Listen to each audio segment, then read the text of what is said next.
Hello! Hi! I'm starting now.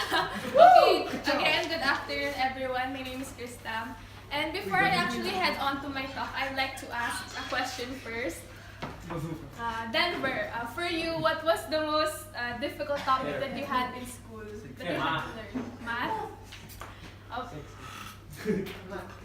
Where's my... Proceed. How about you? What was the most difficult lesson that you had to learn? Math. Okay. I mean, understandable. And I'm just gonna assume that every one of us in here has had a hard time trying to understand a certain concept in school, in life, and yeah. And I'm no exception. And actually, there's this one particular lesson that, even with the help from my parents and my friends, took me years to understand. And that was trying to learn how to overcome my insecurities. Okay, so this is my talk. And I'm not really sure if every one of us are on the same page on what insecurities are, but they're basically uncertainty or anxiety about oneself. So in simpler terms, lack of confidence. And you know, it depends actually. Some people are insecure about their appearance, some are insecure about their skills, their talents, and several other reasons. But you know, in conclusion, honestly, insecurities suck. And today I'll be sharing something personal, a personal story where I will further elaborate on why insecurities suck big time. And so yes, let's start at the beginning.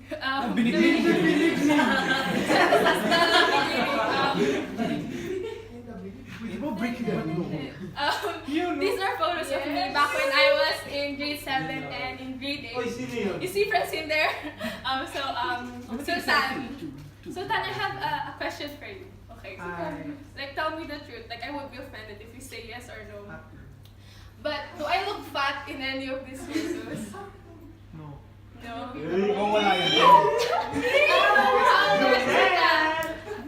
I look fat in any of these photos? No. Yeah, I mean, I don't look fat in any of these photos. I even have a jawline there. I don't have it now. But you know, at that particular stage of my life, I felt like I was the fattest. And I mean, joke's on me because this is the fattest that I've ever been. But you know, back then, I felt like I was really fat. And you know, I had this toxic mindset that, you know, if I was fat, I'm automatically ugly. But I mean, it doesn't apply to other people. Just with myself, you know, I felt like if I weighed this much, you know, I was ugly. And because of that, you know, a lot of things actually contributed to that. And, you know, at this point in my life, it was when my insecurities really were taking over my life, you know. But how exactly did I get to this point, if you're wondering? You know, there were a lot of things that contributed to how I got there. So we're gonna go to the beginning of the beginning.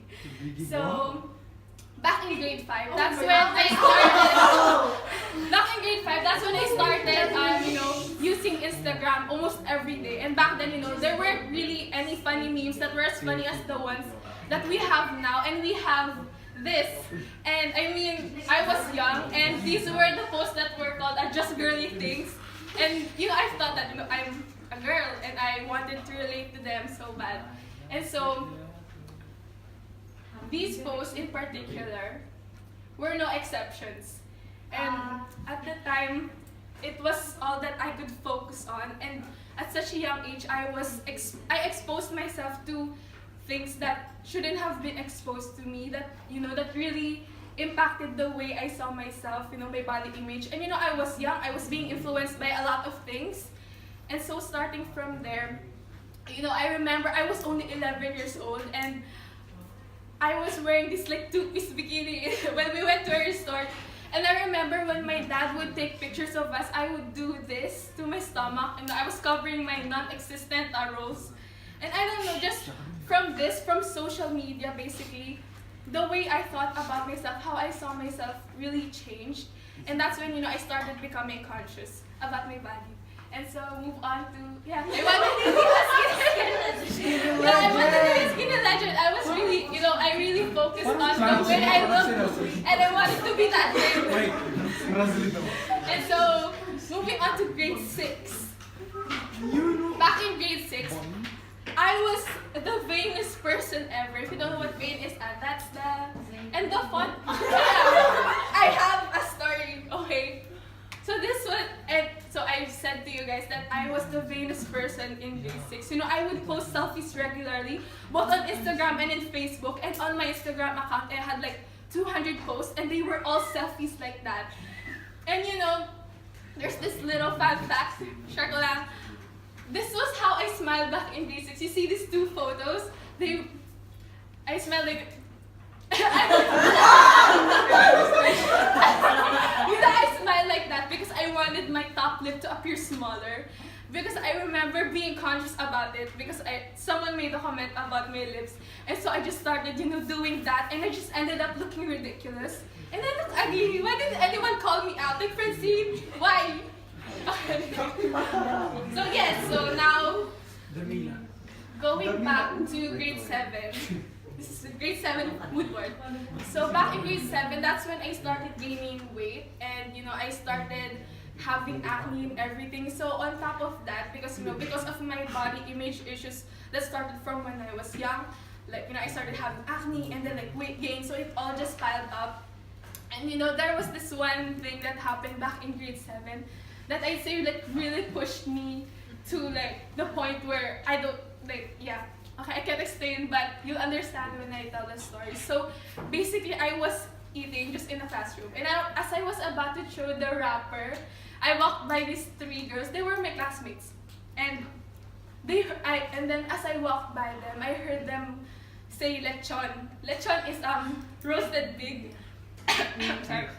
And you know, I looked back to check if to check if I was the one that they were calling lechon, and sorry, joking. It's okay!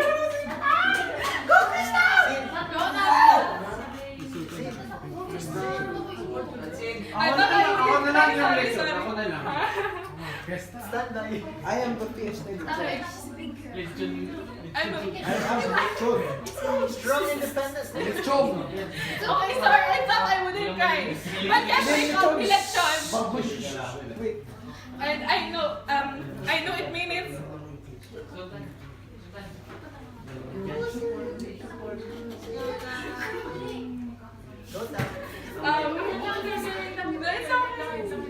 Go strong, go strong. so sorry. Go strong. Sorry.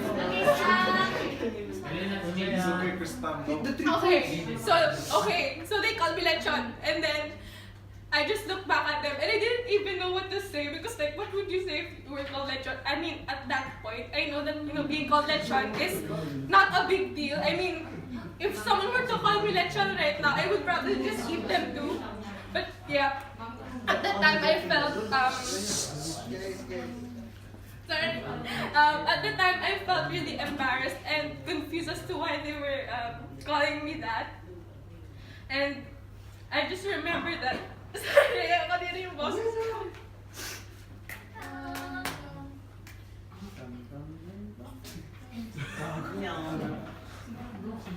You got this. Okay. Yes.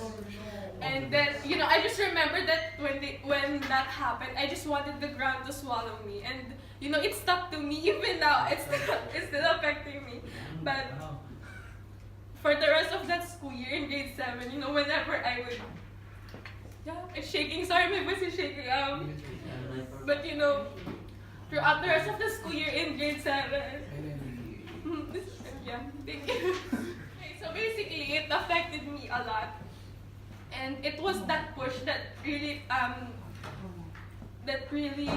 pushed me downhill. And from there, you know, I just started to beat myself down every day because I thought that, you know, I look like this, I look like that, and I felt like I don't matter anymore.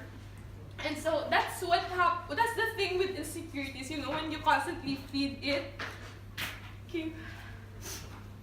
You know, the thing with insecurities is that when you constantly feed it and when you constantly, you know, agree that, oh, you're actually ugly, you know, you're actually not good enough, you're actually this and that, it grows bigger, of course, to the point that it'll take over your life. And that's what happened with me. And at first, it was gradual. I mean that it was gradual things like, for example, I lost interest in social media, in Instagram and Twitter in particular. In Instagram, I deleted all of my photos, like most of it at the first time. That I just gradually deleted all of it because because the thing with me was that I would constantly look at those photos and notice every single flaw that there was, and I think that I don't want other people to see this anymore, so that I just deleted every single one of them. And in Twitter, I didn't want to tweet anymore, and so I just blocked all of my followers, and then I unlocked them so that they'd be locked out of my account. And that in that way, it was connected to that feeling that I don't matter anymore, that everything I did isn't important anymore. And so yes, and then it showed because wait, so sorry, I am lost na. It's okay, yeah. Sorry, the font is changed because of the PowerPoint and the laptop and everything. And so when they tell you that insecurities are loud and it shows in almost every aspect of your life, that's true. How I was with social media at first, and then I lost interest in the things that I loved. In grade 6, I joined the volleyball varsity team, and I mean I wasn't good, but in grade 7 I was actually about to try out for the varsity volleyball team. But I didn't get to try out because I felt like there were a lot of other better players. Why would they pick me to be in the team to be in the team?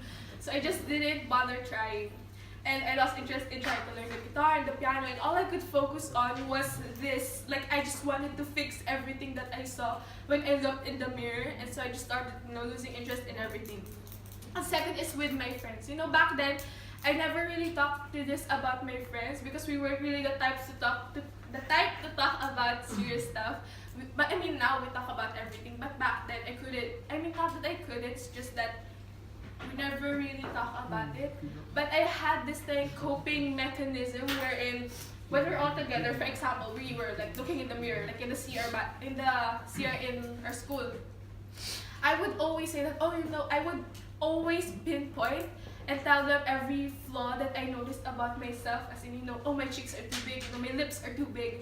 Because in a way, I felt like if I was the one pointing it out, it wouldn't hurt. Because if they were the one to point it out to me, I would cry, on the spot I would cry. The most smallest comments would make me cry back then. I mean, even now. But back then, I was worse. I remember my aunt told me when we were in the Philippines that I was bigger than my mom, and my arm was bigger than hers and everything. And I cried when we were in their start. So yes, that was how sensitive and insecure I was at the time. And then, and at home, my mom was actually the one who knew everything, since at home, I was worse because I didn't care about other people, what would they say, because it was just my parents, my brother, and I. And so I would rant to my mom, and I would cry, I would tell her that I'm ugly, and I'm fat, and everything. And I was wallowing in self-pity at this point. And, whenever I would say that, my mom would either tell me one of these three things. It was, at first she would tell me, I'm not fat, I'm pretty, all those things she would agree with me. Second was that I should go on a diet. I mean, which is true because it was the most logical thing to say to someone who thinks that they're fat. And the third one is that she would always tell me that if I go to heaven, my appearance wouldn't matter. It's what's inside, what's really important. But when she tells me this, the third one, I would always just tell her that I'm ugly on the inside as well. So I would just cry. Yes, I cried a lot back then, even though, and yes, my mom really noticed everything because she was the one who I ranted to a lot. And so one Christmas, I forgot what year it was, but basically she gave me this book. It's the Little Book of Confidence. Because she noticed how insecure I was, she noticed every habit that I had, and so she gave me that. And when I received this book, I actually immediately thought that, how was this gonna help me lose weight? How was this gonna clear my skin? And that way I thought back then was really stupid even now. But I was close-minded, and it was obvious that I didn't even want to help myself. And after a few weeks, my mom would ask me, what do you think about the book? You know, did it actually help you and everything? And I didn't know what to say because I haven't read the book. But when I actually read the book, you know, I thought to myself, you know, why didn't I read it sooner? Because now we're gonna get on to the... Sorry, it's so serious now because I cried. But... So sorry. It wasn't my plan to cry. Sorry, but now, you know, we're gonna talk about the 4 not so simple steps to overcoming insecurities and gaining confidence. Yes! Wow, ito parang ay may parang confetti. And so, sorry. So, this was what I did to like get up from that point in my life. Okay, anyway. First is fake it till you make it. So, fake it till you make it. So this quote was actually from the book that my mom gave me, and honestly this was the most helpful advice that I've ever gotten, because this quote is basically implying that you have to pretend that you're confident until you're actually confident. And I mean, to me, it's definitely easier said than done. But you know, the thing was that when I started, you know, trying to do this, trying to apply this to my life, whenever, you know, I would feel nervous or feel like I couldn't do a presentation, I would, you know, just breathe, and then I would hype myself up. And I mean, you know, hype from your friends is great. Shanks does that a lot. She hypes me up when I'm about to do something stupid. And so, it's her favorite thing to do. But you know, when you hype yourself up, when you're the one, you know, instilling that confidence onto yourself, it's different. Because actually, I have like a mantra that I always say, but it has colorful language, so I can't say. So yes, you know, I will hype myself to the point that by the time the presentation comes, I can feel like I can actually do it. Because when it made me realize that, you know, I can, you know, hype myself up, I felt like I could do anything, you know, independent woman. And so, by the time that the presentation comes, you know, I would feel like I'm that woman. And so, there's a more appropriate term for it. And yeah, and the thing is, when you constantly try to, you know, pretend that you're confident, and it has great results. When, for example, if you know, try to pretend that you're confident and your presentation goes well, it just motivates you to do it and over and over again. And that's what happened with me. You know, I always pretended that, you know, I'm confident until I realized that, oh, I'm actually not pretending anymore. And, you know, I'm confident.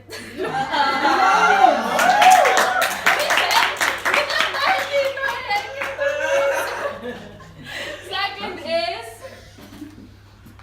prove yourself wrong. Sorry, the font is so ugly because from my laptop there. Anyway, you know, what? Prove yourself wrong? Yes, prove yourself wrong. Yes, prove yourself wrong. You know, for me, the most satisfying thing that I've ever done was to do something that I thought that I could never do. You know, there were a lot of things in particular, especially last year, I did a lot. I did a lot, sorry. I did things that I thought that I couldn't do. You know, I stepped out of my shell. Then I thought that I couldn't dance in front of a lot of people. I thought that I couldn't join majorette because I look like a shopao in a band. And you know, I thought that I couldn't join pageants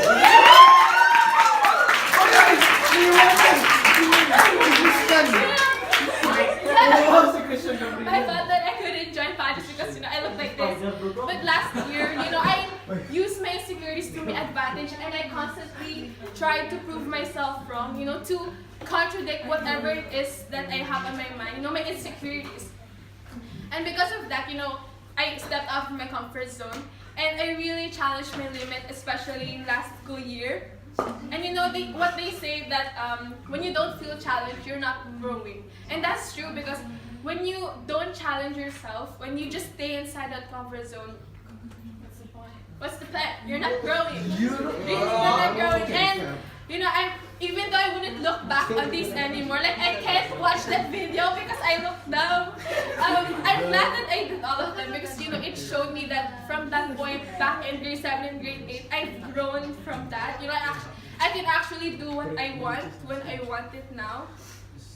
And so what I can say is that always remember that, when you feel like you can't paint something or, you can't dance a certain choreography, just, do it anyway, prove yourself wrong. Okay. Sorry. The third is the IDC method. And yes, it's lame. I'm not creative. But it's the I don't care method. It's self-explanatory. But basically, what I did to gain confidence was I started to not care about the unnecessary things anymore. About, what other people would think of me, what would they say if they saw me doing this, doing that. And, what I did was, if I wanted to do something and if it makes me happy, if it doesn't hurt anyone else, then I'm gonna do it anyway because I'm not gonna let my insecurities take over my life, and I'm gonna live my life to the fullest. Thank you. Sorry. Fourth is yay, love yourself. I know, very, very common and lame again, and it's overused. But out of all of the 4 steps, this one is actually the most important for me. Because when you start to love yourself, you'll realize your worth as a person. It's when you'll start to stop thinking how your worth is based on your appearance, on your talents maybe. You start to realize how important you actually are, and you start to dismiss every insecurity that you can think of.